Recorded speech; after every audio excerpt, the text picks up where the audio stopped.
మీద చెయ్యి వేసి బొట్టు పెట్టినా, తాళి బొట్టు మెడను కట్టి బొట్టు పెట్టినా, తల మీద చెయ్యి వేసి బొట్టు పెట్టినా, తాళి బొట్టు మెడను కట్టి బొట్టు పెట్టినా, సన్ని కళ్ళు తొక్కినా సప్త పదులు మెట్టినా, సన్ని కళ్ళు తొక్కినా సప్త పదులు మెట్టినా, మనసు మనసు కలపడమే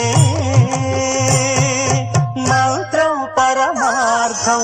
శ్రీరస్తు శుభమస్తు, శ్రీరస్తు శుభమస్తు. శ్రీకారం చుట్టుకుంది పెళ్లి పుస్తకం, ఇక ఆకారం దాచుతుంది